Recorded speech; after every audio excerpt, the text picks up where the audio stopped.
Ngayon ang araw kung kailan nagsimula si Song Jae bilang sundalo, siya ay naitalaga sa 29th Division, at siya ay naka-flag bilang high-risk soldier. Isang superior ang nag-abot sa kanya ng badge na may smiley face icon upang maiba siya sa ibang sundalo. Dinala siya ni Takmon sa mess hall kung saan si Donghan ang cook na naka-assign doon, nakilala sa mga luto niyang mahirap malunok, at kahit na hindi masarap ang pagkain, wala ni isa ang sumubok na magreklamo. Kitang-kita na kinakabahan si Takmon dahil ramdam niya na mino-monitor ni Donghan ang bawat galaw nila.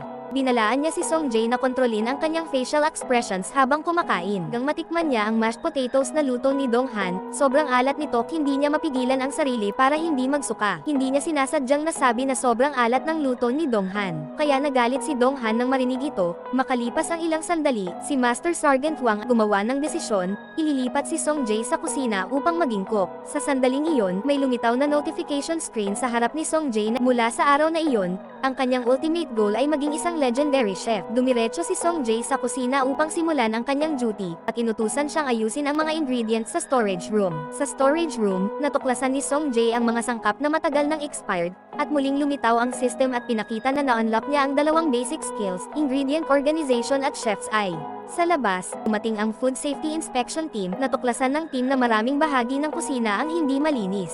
Pagkatapos nito, sinuri ng inspection team ang storage room, ngunit nang makita ng inspectors ang perpektong organisadong storage room ay bigla silang natigilan. Kaya walang nagawa ang inspection team kundi umalis na walang reklamo. Sa tulong ng chef's eye, nakikita niya ang pangalan, pinagmulan at expiration dates ng bawat ingredients, kaya mas mabilis at madali ang sorting.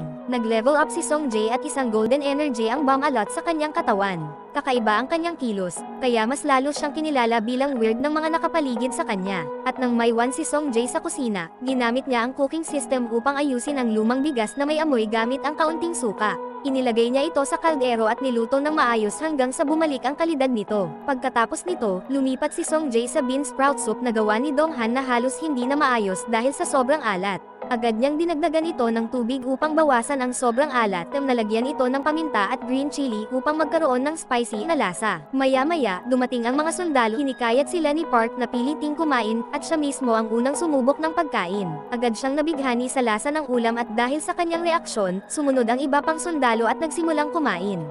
Unti-unti, namangha ang lahat sa kakaibang sarap ng pagkain. Ang mga sundalong dati ay walang sigla ay biglang nakaramdam ng lakas at enerhiya, na para bang muling nabuhay ang kanilang moral at handang sumabak sa labanan. Napansin ito ni Donghan at labis siyang nagulat. Tinikman din niya ang sabaw at hindi niya inaasahan ang sariwa at balanced na lasa nito, dahilan upang magbago ang kanyang pananaw kay Song Jae.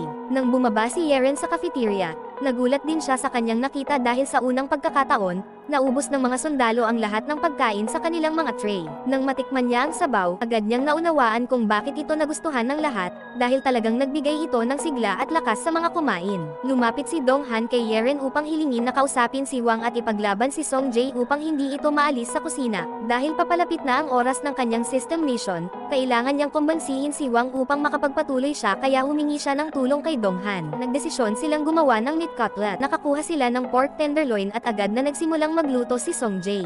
Maingat niyang hiniwa ang karne, binuhusan ng egg coating, at binalutan ng panko breadcrumbs bago pinrito hanggang maging golden brown. Sa tulong ni Donghan, natapos nila ang ulam. Personal na dinala ni Song Jae ang hot fried pork cutlet rice kay Wang sa kanyang opisina. Layunin niyang gamitin ang pagkain upang mapapayag si Wang na manatili siya sa kusina, ngunit tinanggihan pa rin siya. Malungkot na ibinalik ni Song Jae ang pagkain sa kusina. Nagtapos ang second episode nang natapos ang oras ng kanyang system mission at hindi niya ito nagawang makumpleto, ngunit wala siyang pinagsisihan dahil ibinigay niya ang lahat ng kanyang makakaya.